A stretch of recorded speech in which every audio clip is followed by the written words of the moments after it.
Saturday, early in the morning. Yes. May pupuntahan kami ngayon. So, kaya hindi kami pumunta ng Prague. Yeah. But, samahan nyo kami. Maglakad. So, mainit siya. Parang maghapon iinit ngayon. Pero, dahil umaga, medyo malamig siya.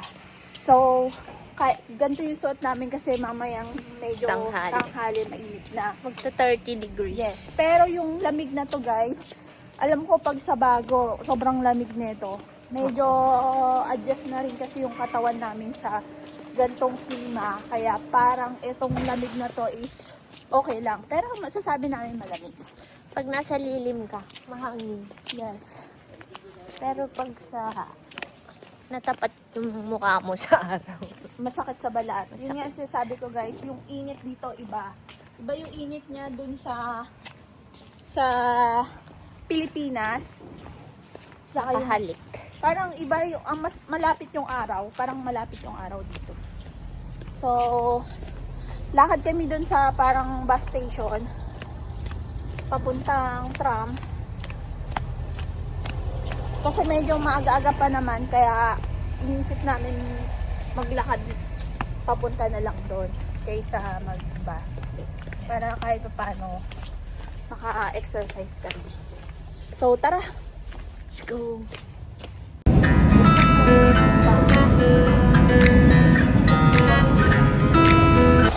Hi guys.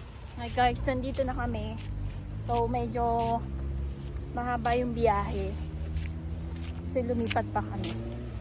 Pero ito, magsisimula na kami maglakad. Doon sa pupuntahan natin. So, parang lake to. Or dam, parang ganun. Hindi ko masyadong ano. Pero alam ko na nasama na namin kayo dito before. Naikot na natin. Lalakad lang. So, dito naman is mga ano naman ng mga tao dito, mahilig mag-hiking, maglakad-lakad, mag-jogging. So, pwede kayo mag-jogging dito. So, makakaiba din yung mga tao dito. Kahit na umulan ng snow or sobrang lamig, nagja-jogging pa talaga dito. Na as in, naka-short lang sila. So, yung ano, sa company naman, madalas, yung ibang company may mga gym yan. So, yung company namin, may gym doon. Di ba, morning shift lang talaga kami. So, yung mga mahilig mag-gym, either bago pumasok or pagka-out, nag-gym sila. So, may mga Pilipino din na nag-gym, yung mga katrabaho namin. So, Magre-register ka lang. magre-register. Pero mura lang. Yeah, dun sa amin may register. Pero yung ibang company is covered na nila yon. Hindi na walang ano, parang free. Libre na. Oo. Kaya yung iba na maano din sa pag-gym, nakakapag-gym pa rin sila. So yung iba namang company, kasi mga ibang Pilipino na mahiling mag-gym, nagre-register na lang sila sa mga gym Sa labas. sa labas. So, naano pa rin nila yung katawan nila. So, kung gusto mo naman mag-jogging, pwede naman. So, madalas lang kami maglakad-lakad. Yun lang yung ano namin. Marami kasi dito mga park, mga forest, mga ganun yung ano dito. Kaya may enjoy mo rin naman mag-jogging. Depende din naman sa lugar na mapupuntahan mo. Yes.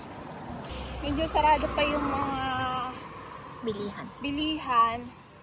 So, dito madalas may mga parang party, mga inuman, lalo na pag mga summer.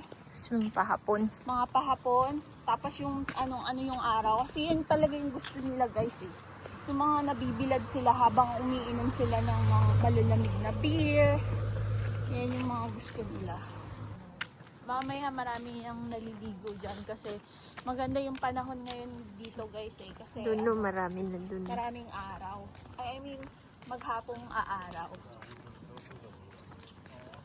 So, maraming nagbabike. Pwede ka din magbike dito. Pwede kang bumili ng bike mo. Yun nga lang, ingatan mo yung bike mo kasi may mga nanguhuha ng bike. Kang bumili. Ang ganda ng mga bike ng mga ibang Pilipino dito kasi talagang pag mahilig ka, pinagkakagastusan talaga nila. So, pwede mong gawin yung gusto mo dito. Grabe, ang daming isda. Ayun o. Ang lalaki. Ano, ang tabo nyo. Ayun o, ang tabo. Tilapia or carp? Carp siguro, no? Carpa. Sabagay, yun lang naman yung maano dito, marami. Pwede mo ikutin doon. Doon. Saglitan lang namin yan nalalakad eh. Kaya medyo gusto namin maghanap ng trail na ano, Medyo malayo. malayo. So, dyan, pwede ka dyang, ayun, may mga nagsisim na. So, Kayak. magkakayak. So, may nagbibiyahe din dito ng, ano barko. Barko ba tawag doon? May bayad nga lang. So, doon. Sasakay ka. Yan. Kakagulo sila, guys. Alam nyo guys, tinapay na ang gusto na. So, mahilig na rin sila sa... Breakfast nila, tinapay. mahilig na rin sila sa tinapay, Hala, pupunta guys. na sila Ang lahat. dami nila, oh. Hala. Paano pag nilaglag ka dyan, kakainin ka kaya? Hindi, aalis sila. Binibigay mo eh. Na lumang tinapay na yan. Hala, nagagawa yung mga isda ng tinapay. Hindi nila makuha. Para mabuhay. Hala, hindi nila makuha. Bulunan. Matigas. Hindi nila makuha. Ako Ay, nagalit na. doon magpakain. Pero merong mga lugar, guys, yung lalo na yung mga ibon. Hindi kayo basta-basta magpapakain. Yung may makita lang kayo ng maraming ibon, tapos magbibigay kayo. So, hindi basta-basta pwedeng ganon. Kasi merong mga ano na bawal. Baka mag-fine kayo. Tandaan nyo, hindi basta May naninita na pulis din. may maninita or minsan hindi na kayo sisitahin, iaano na agad kayo, magpa-fine na kayo kasi bawal magpakain ng mga ibon-ibon. May lugar na pwede pero kaya kung maaari, ingatan nyo na magbigay-bigay ng pagkain. Yeah. Yes. Kasi hindi kayo sawayin or magpapain kayo para make sure lang. Sayang. Alam ko 500 yata yun. Pero mag-ingat na lang po pagka syempre nakakatuwa, di ba? Guys. Dito. Nasa kalsada ko. Sinusundan lang namin yung naglalakad. Wala lang. So kung wala talaga kaming ginagawa or wala kaming pupuntahan, kailangan namin maglakad kasi nananakit yung katawan namin, guys, kung makahiga lang kami sa bahay. So hindi na sanay yung katawan namin talagang todo higa maghapon. So Kailangan kumikilos. kailangan kumikilos yung katawan namin. Kaya ang taba na. Hindi, joke. Pero mataba kami, hindi. So, Madami naman nakikita pag naglalakad. medyo, ano kasi, hindi na kami sa sentro, guys. Maliit lang kasi ang Burno, kaya parang naikot na namin yung Burno. So, naghahanap naman kami ng kakaibang, ano naman, trail, lalakaran. So, maliit lang talaga ang Burno. Yeah. Kung hindi ka, maboboring ka sa Burno kasi napakaliit lang niya. Kami galing, guys, sa kabila. Doon. Yeah. Doon kami galing. Kaya, Bilis lang. bilis lang. So, tingnan natin. Sa may kabila. Tara.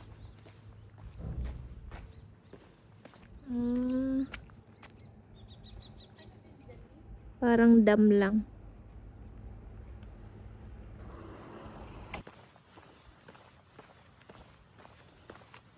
kung saan lang kami nasuot Yes. na pwedeng Daanan. Sakyan.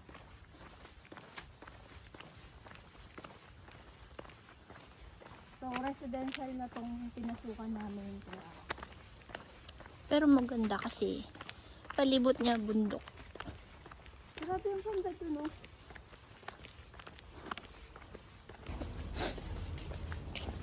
So, tutok na yung araw.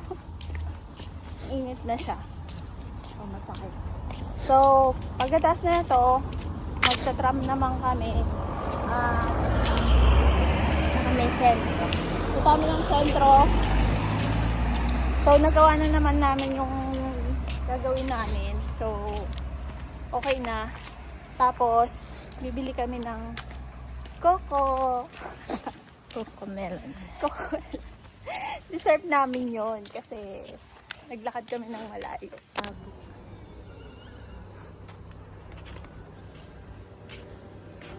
Tingnan nyo guys, ang ganda. So, namimingwit si tatay nang huhuli siya. So guys, dito hindi basta-basta pwede mang-mingwit ha. Alam ko may lisensya yung pang-mingwit dito. So, kaya hindi kayo basta-basta manghuhuli. Ganda, Tapos, no? doon na yung train. Yun na yung tram. Doon na kami mag-aantay. So, nasa parang kabilang Station. station kami. So, inikot namin. Kaya nakasakay na kami guys. Sobrang init na. So, ngayon, papunta na kami na Balik na kami sentro. sentro. Tapos, bili kami ng drinks. Tapos, tingin kami ng uulamin namin. Tapos, baka pag nasipag naman kami, is maglakad kami ng pauwi. It's, ano yun, 3 kilometers. Yeah. So, madalas naman namin yung gawin. Kaya, try namin kung sipagin kami sa init. Let's go. Dito na kami sa sentro, guys.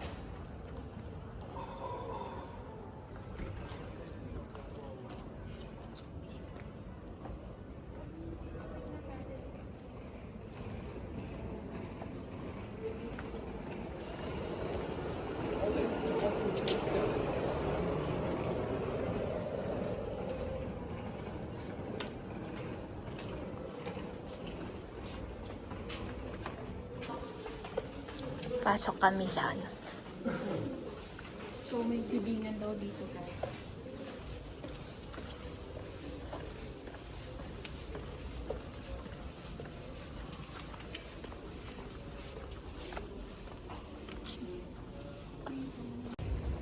Visit lang kami. Naman kami dyan, guys, sa church.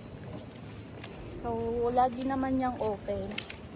Pwede kayong, parang sarado siya, pero open yan pagka gusto niyo mag-visit. May mga church na or chapel na bukas naman. Pwede naman silang, open naman sila. Tatry lang namin kung Bukas yung bukas yung pinto. Ganun. Pero madalas bukas. Oo, madalas bukas. Kaya dyan kami madalas magbibisi. Pagka napupunta kami dito sa center. So, bili lang kami ng drinks, tapos bili ng ulam, then Uwi na. uwi na. So, may market pala dito, oh. Mga flowers, fruits. Mga gulay.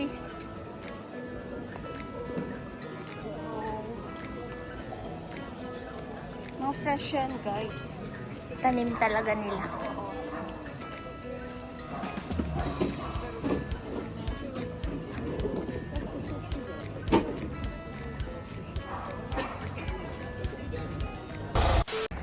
Hi guys. Hi guys! Pauwi na po kami. So, nagawa na namin lahat ng magagawa ay dapat namin gawin ngayong araw na to. So, nakapaglakad na rin kami.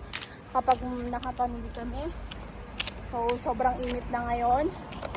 So, sa mga nagtatanong din about sa agency guys ng mga nagko-cross country, hindi din namin masabi kung legit ba yung mga agency na nanghihingi ng bayad. So kasi kami ho guys, nagbayad din ho kami sa agency. Almost, magkano yun ni? Mga nasa, kulang-kulang din 200 sa peso yun. Oo. So, nakipagsapalaran talaga kami. So, pero guys, kaya kami pumayag na magbayad nun kasi hindi kami pinagbayad hanggat Wala kaming visa. hindi lumalabas yung visa namin.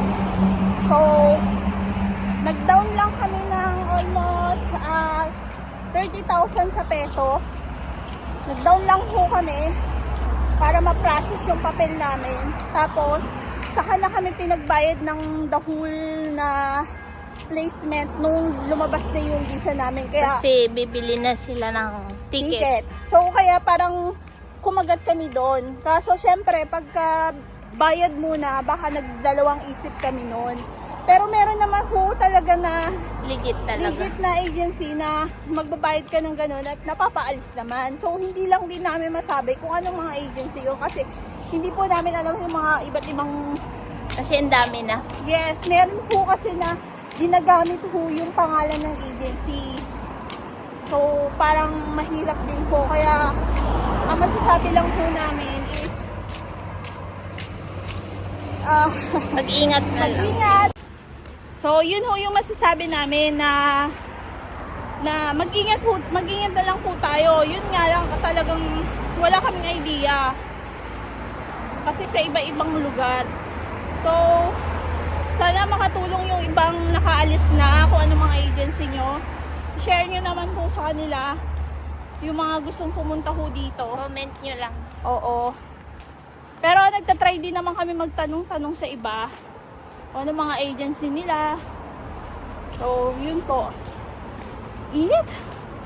Grabing init. O, nandito na kami. Lahad na lang kami. Salamat. Bye. Bye!